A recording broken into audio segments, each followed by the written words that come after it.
장애인 문화복지신문 제265호 제8면 기사입니다.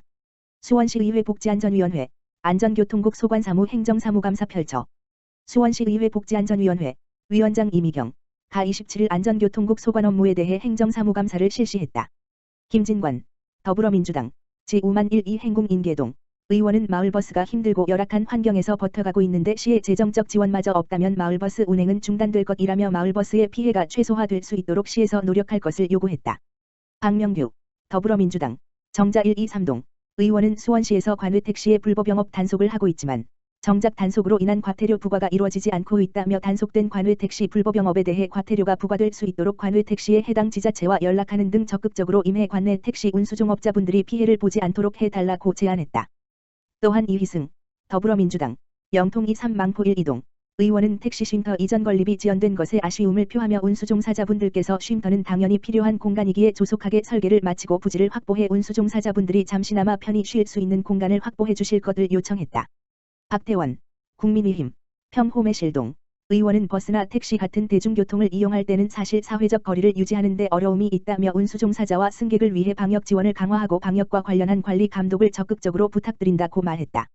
조미옥, 더불어민주당, 금곡 입북동, 의원은 저상버스 도입의 근본 목적은 노인, 장애인과 같은 교통약자의 이동편의 증진을 위한 것이라며 막대한 예산을 들여 저상버스를 도입했지만 저상버스와 정류장의 높이가 맞지 않아 교통약자가 실질적으로 저상버스를 이용하기 어려운 것이 현실이라고 꼬집으며 빠른 시일 내 대책을 세울 것을 당부했다.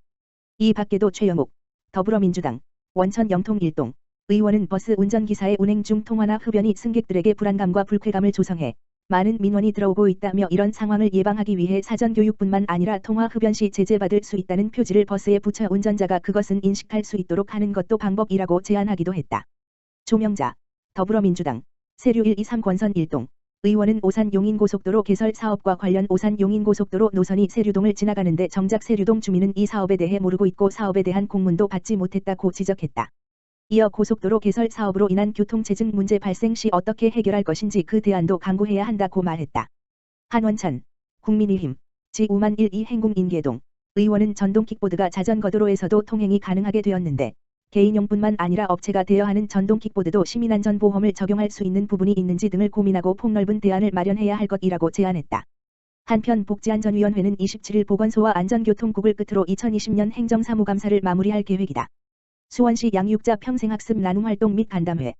영유아기 자녀를 양육하느라 평생학습에 참여하기 어려운 시민들이 학습 공동체를 만들어 학습한 결과물을 공유하고 앞으로의 발전 방향을 모색하는 의미 있는 자리가 마련됐다. 수원시는 25에서 26일 권선구 호매실동에 위치한 능실종합사회복지관에서 양육자 평생학습 프로그램 나눔 활동 및 비대면 간담회를 개최했다.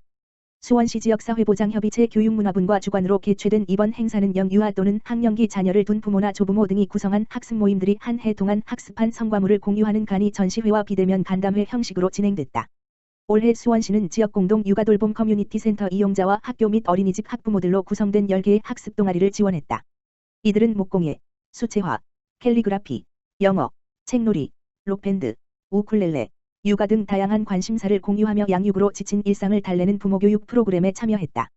특히 올해는 코로나19로 모여서 학습하는 일이 더 힘들고 시간적 제약이 많은데도 실시간 온라인 수업으로 전환하거나 수업 일정 조정 등으로 학습에 대한 열의를 포기하지 않았다.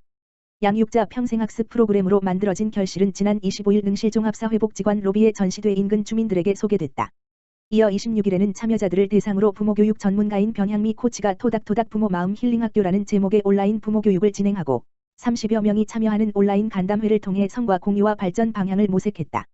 온라인 간담회에 참가한 학습자는 육아로 몸과 마음이 지쳐있는 상태에 비슷한 처지의 엄마들이 모여 배움을 통한 힐링이 가능한 소중한 시간이었다고 평가하며 더 많은 육아 커뮤니티에 홍보가 되어 많은 시민이 혜택을 누리길 바란다고 말했다. 시흥시 2021년도 예산안 1조 5,527억 원 편성. 시흥시 시장 임병택은 제283회 제2차 정례회 안건으로 2021년도 예산안을 시흥시의회에 제출했다.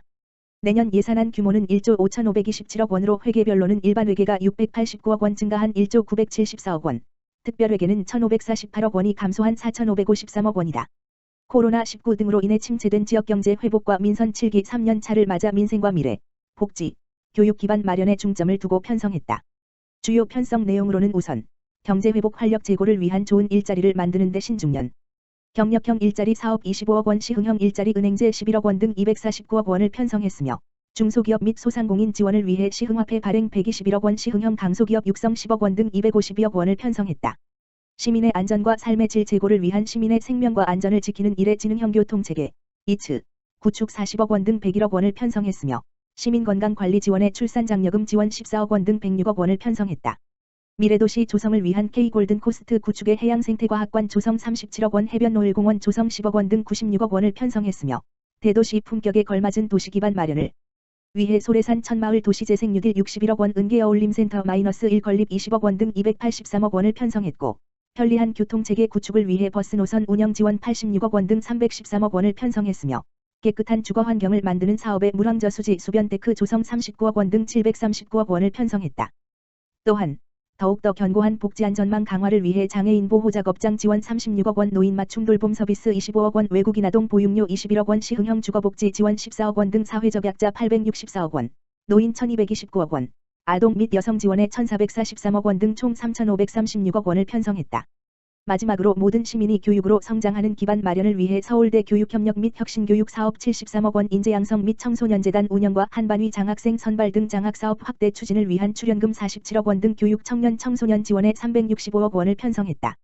임병택 시흥시장은 코로나19로 인한 유례없는 경기 침체로 지방세 등 세입이 감소하는 어려운 재정 여건 속에서 향후 미래 대비 전략사업 육성과 시민의 생활 안정, 지역경제 회복을 위해 적재적소의 예산이 효율적으로 운용되도록 최선의 노력을 다하겠다고 말했다. 시흥시 전기차 산업데이터센터 개소.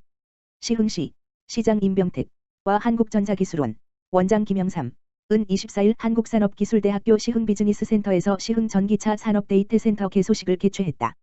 시흥비즈니스센터에 입주한 전기차 산업데이터센터는 시흥시와 한국전자기술연구원 KETI 이 지난 4월 산업통상자원부 산업혁신기반구축 신규사업의 공모사업에 선정돼 구축하게 됐다. 공모 선정으로 국비 80억, 지자체 19억, 민간 19억 등 총 118억의 예산을 확보한 바 있다. 이날 개소식에는 임병택 시흥시장을 비롯해 박준호 시흥시의장, 박건수 한국산업기술대학교 총장 등이 참석했다. 전기차 산업데이터센터는 앞으로 1000대의 전기차 주행 데이터와 전기차 부품 생산 데이터를 수집 분석해 생산 공정 개선과 사업화 모델 발굴을 지원한다. 또 시흥시 소재 중소기업의 자동차 부품사의 기술 개발 및 교육 등을 지원하고 내연기관 부품 제조기업의 친환경 전기차 부품 제조사로의 전환도 지원할 계획이다. 임병택 시흥시장은 이번 시흥 전기차 산업데이터센터 구축 사업을 통해 시흥시가 전국에 산재돼 있던 전기차 산업 분야에 선도적으로 대응함으로써 누구나 이용할 수 있는 전기차 데이터 허브 도시로 거듭날 수 있을 것이라고 말했다. 기타 전기차 산업데이터센터에 도움이 필요하거나 궁금한 사항이 있으면 시흥시 산단재생과 지역번호 031-310-6976로 연락하면 된다. 시흥시 연성동 2020번지년 행복나눔 김장축제. 연성동 주민참여예산위원회 위원장 최병득 와 지역사회보장협의체 위원장 김명숙는 공동주관으로 지역 내 소외된 이웃의 따뜻한 겨울나기를 위해 지난 20일과 21일 이틀간 연성동 행정복지센터 주차장에서 2020년 연성동 행복나눔 김장축제를 진행했다.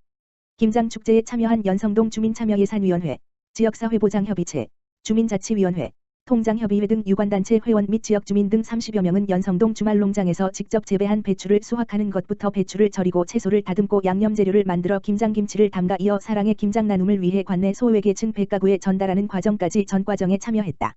이날 행사에 참여한 유관단체 위원들은 추운 날씨에도 불구하고 이웃을 생각하는 마음으로 담근 김장김치를 전달해 이웃들에게 작게나마 보탬이 될 수 있는 것만으로도 보람있는 일이라며 훈훈한 이웃사랑을 실천했다. 연성동 주민참여예산위원회 최병득 위원장과 지역사회보장협의체 김명숙 위원장은 코로나19 여파로 지역주민들이 어려움을 겪는 시기에 훈훈한 이웃사랑을 실천해 주신 참여단체 회원 및 지역주민들께 감사드리며 정성이 가득 담긴 김장김치를 받으시고 어려운 이웃들이 따뜻한 겨울을 보내셨으면 좋겠다고 말했다. 한편 이번 2020년 연성동 행복나눔 김장축제는 효진기업의 후원과 연성동 주민자치위원회, 통장협의회, 체육회 등 유관단체와 뜻을 같이 하는 많은 분들의 도움으로 풍성하고 따뜻한 화합의 장으로 진행됐다.